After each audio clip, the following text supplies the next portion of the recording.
Assalamu alaikum and good morning students. Welcome to Forward Public School e-learning class.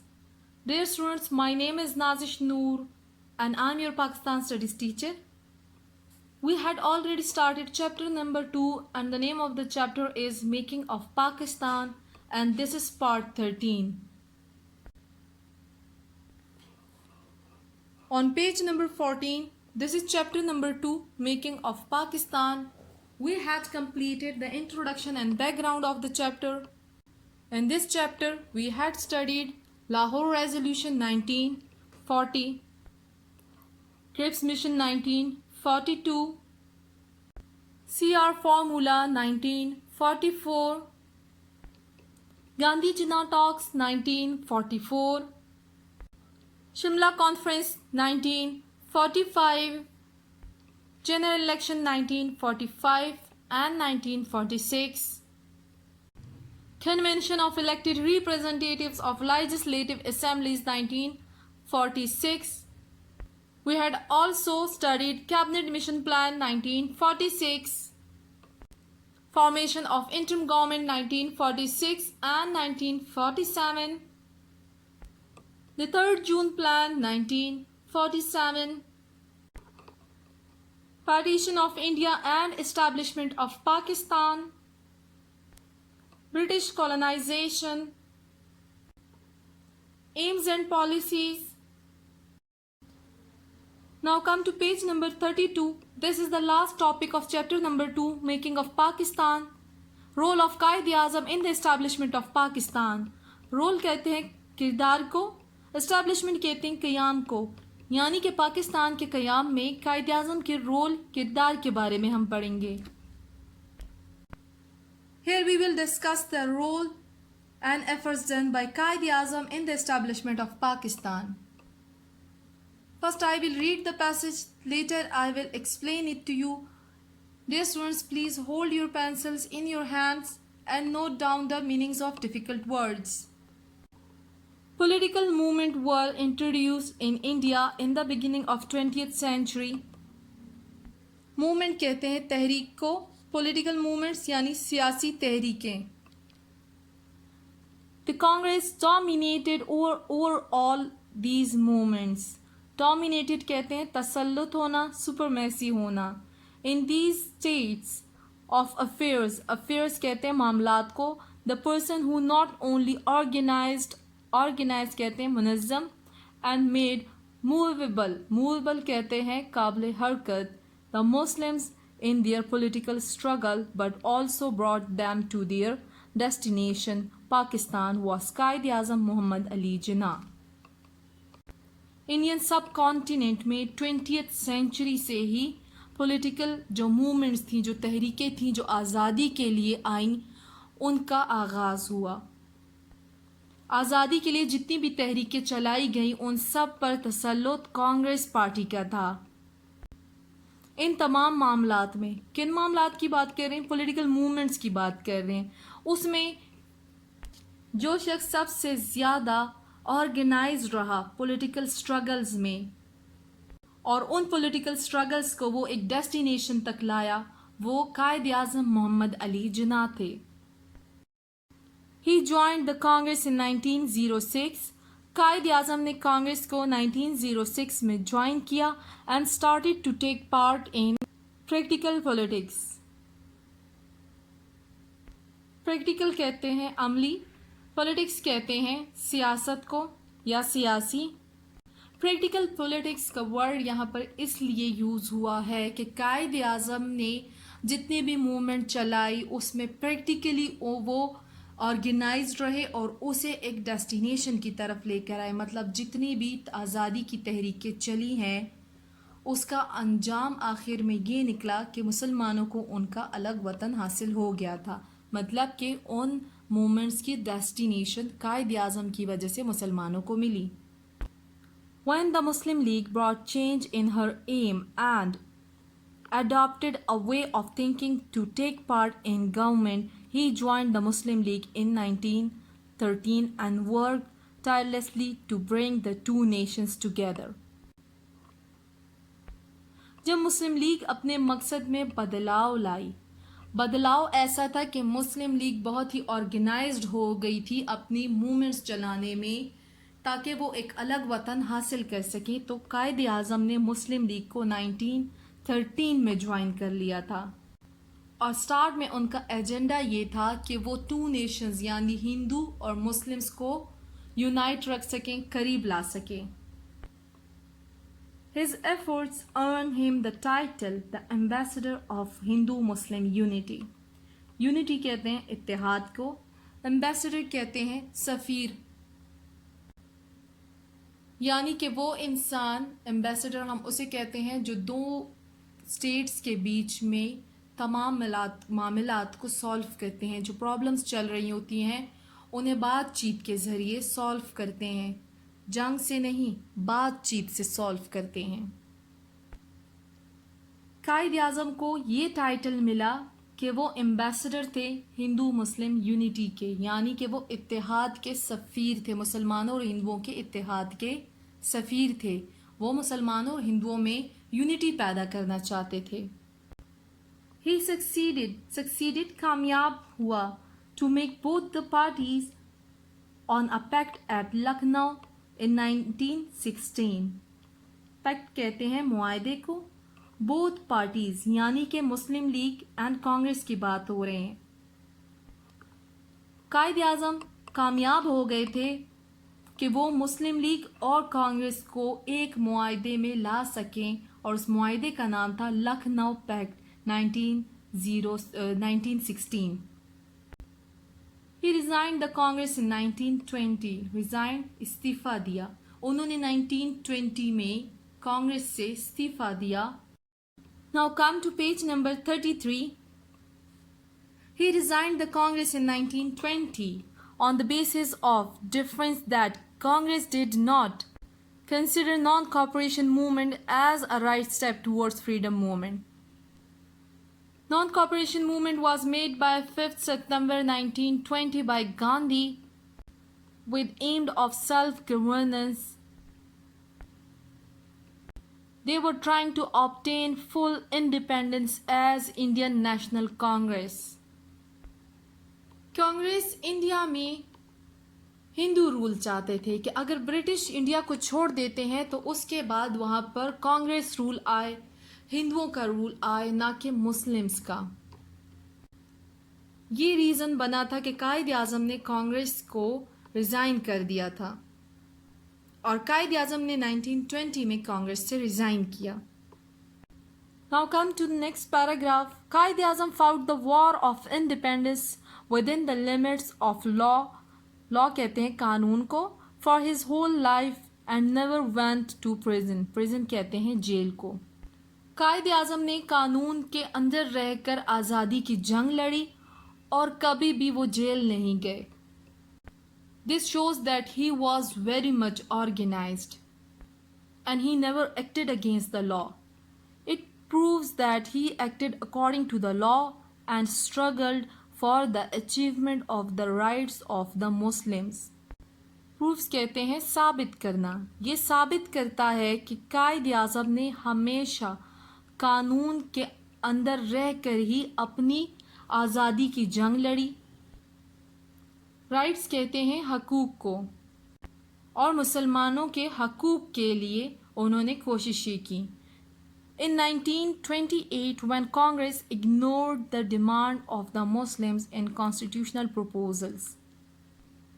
Ignored कहते हैं नज़रअंदाज करना, demands मुतालबा या मुतालबे, कॉन्स्टिट्यूशनल प्रपोजल्स आइनी पेशकश।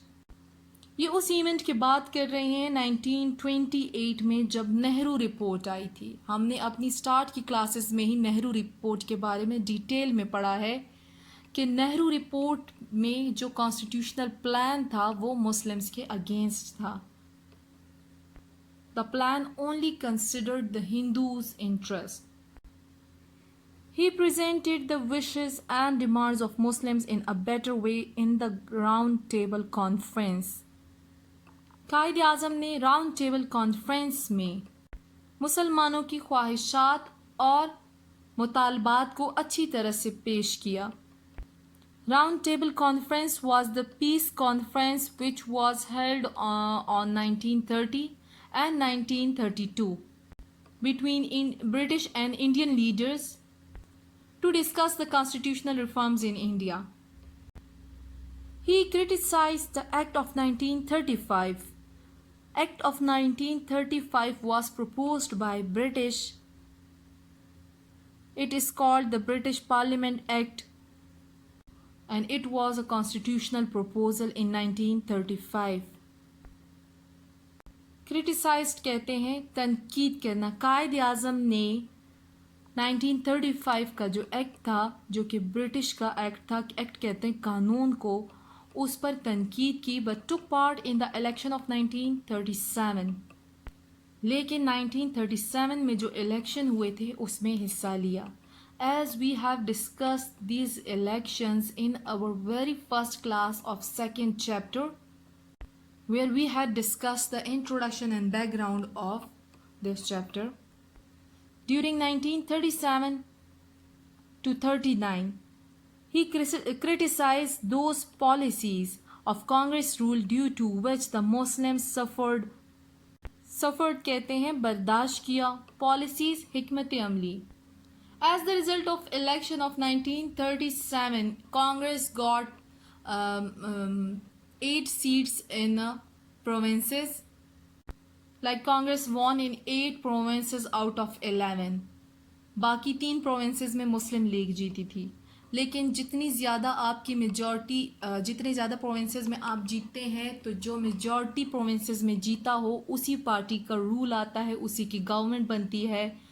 तो 11 में से जो 8 प्रोविंसेस में कांग्रेस जीती थी 1937 के इलेक्शन में, उसके नतीजे में 2 साल के लिए 1937 से 1939 तक इंडिया में, यूनाइटेड इंडिया की बात कर रहे हैं, यूनाइटेड इंडिया में कांग्रेस रूल हो गया था, यानी कि कांग्रेस की गवर्नमेंट आ गई थी.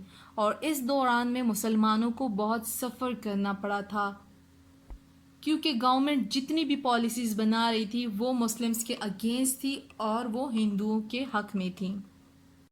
तो कायद आज़म ने इस 2 सालों में, यानी 1937 और 39 में जितनी भी पॉलिसीज़ बनाई गई थी कांग्रेस गवर्नमेंट की जानिब से, उसको भी क्रिटिसाइज़ किया.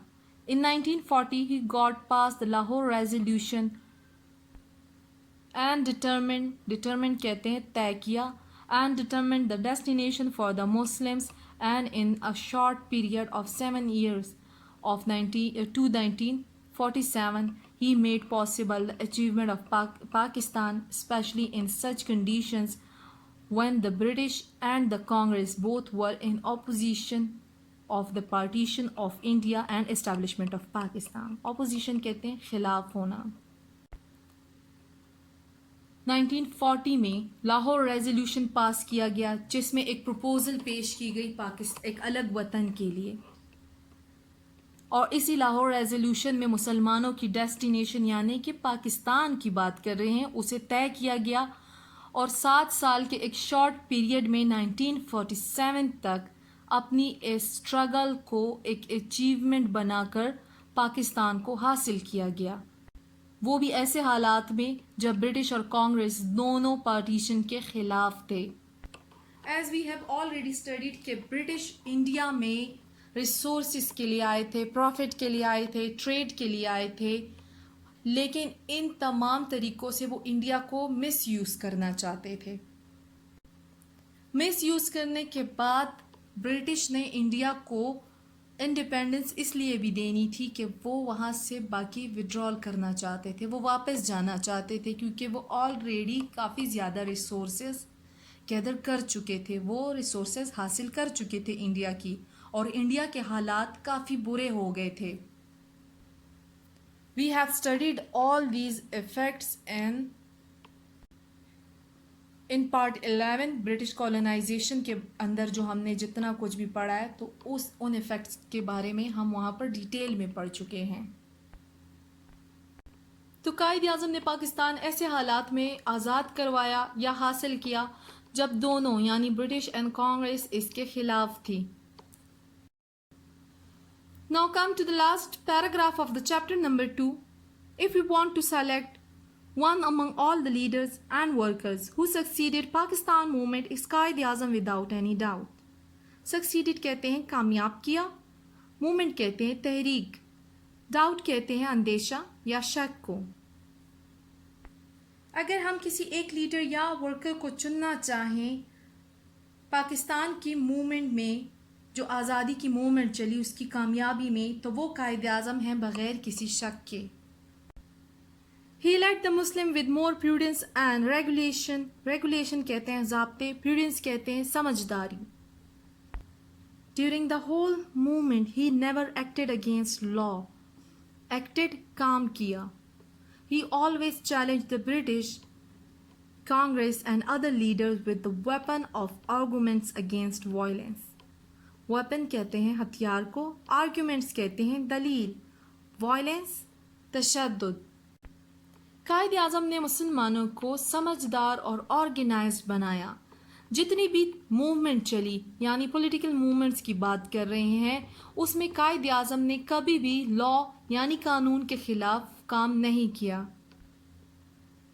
कायद आज़म ने वायलेंस के अगेंस्ट आर्ग्यूमेंट्स के ज़रिए ब्रिटिश और कांग्रेस को चैलेंज किया। Therefore, he never went to jail. And this was the main reason that Qaid-e-Azam succeeded in Pakistan movement. He always consulted his colleagues. Consulted कहते हैं मशावरत करना, colleagues कहते हैं साथी, and workers before taking a decision. And once he took a decision, he stood on that and never showed any weakness. Quaid-e-Azam ने हमेशा अपने workers और साथियों के साथ मशावरत की कोई भी डिसीजन लेने से पहले, और अगर कोई डिसीजन लिया तो हमेशा उस डिसीजन पर, उस फैसले पर वो कायम रहे हैं। It shows that he was the man of his words. He was abide by the promise. Promise कहते हैं वादा, अबाइड कायम रहना। Quaid Azam led the freedom movement and Pakistan movement in a way has no example. Quaid Azam अपने वादे के पासदार रहे, यानी कि उन्होंने अपना वादा हमेशा पूरा किया। कायद आज़म ने जिस तरह से फ्रीडम मूवमेंट या पाकिस्तान की मूवमेंट चलाई, उसकी एग्जाम्पल दुनिया में कहीं भी नहीं मिलती। मैनी स्टेटमेंट्स कहते हैं सियासतदान। Many statements of the world paid tributes to Quaid Azam. Paid tributes खराज तहसीन पेश करना। दुनिया के जितने भी सियासतदान हैं वो कायद आज़म को खराज तहसीन पेश करते हैं, जैसे कि Nelson Mandela, who spent 27 years in prison in the struggle against the racial discriminative government of South Africa, considered the freedom movement of Qaid Azam as a source of guidance for him. Racial कहते हैं नस्ली, discriminative कहते हैं Imtiaz, source कहते हैं जरिया, guidance रहनुमाई। Nelson Mandela जो कि साउथ अफ्रीकन लोगों के लिए एक स्ट्रगल चला रहे हैं, वो भी रेशल डिस्क्रिमिनेशन के अगेंस्ट, यानी कि जो नस्ली इम्तियाज़ है, जैसे कि अफ्रीकन्स और अमेरिकन्स के बीच में चल रहा है, सफ़ेद और काले का ये जो इम्तियाज़ है, इसके ख़िलाफ़ नेल्सन मंडेला ने तहरीक चलाई और अपनी ज़िंदगी के 27 years जो थे उन्होंने जेल में गुजारे। ये बात हमें ये शो करती है कि कायद आज़म ने जितनी भी पॉलिटिकल स्ट्रगल अपनी चलाई है, जितनी भी मूवमेंट्स चलाई हैं, वो कभी भी लॉ के अगेंस्ट नहीं गए। जब वो लॉ के अगेंस्ट नहीं गए तो ब्रिटिश और कांग्रेस उन्हें प्रिजन यानी जेल में ना डाल सके, उन्हें जेल में नहीं रख सके, क्योंकि जितने भी मूवमेंट में जितने भी स्टेप्स उन्होंने लिए वो कानून के मुताबिक थे। नेल्सन मंडेला कायद आज़म का जो फ्रीडम मूवमेंट है उसको अपने लिए गाइडेंस का, रहनुमाई का एक जरिया समझते हैं। So dear students, here we have completed our second chapter and the name of the chapter is Making of Pakistan. This was the end of part 13 and the end of your chapter number 2, reading and explanation. I hope you have learned all the topics and the ideas are clear to you. Thank you and Allah Hafiz. Stay home, stay safe.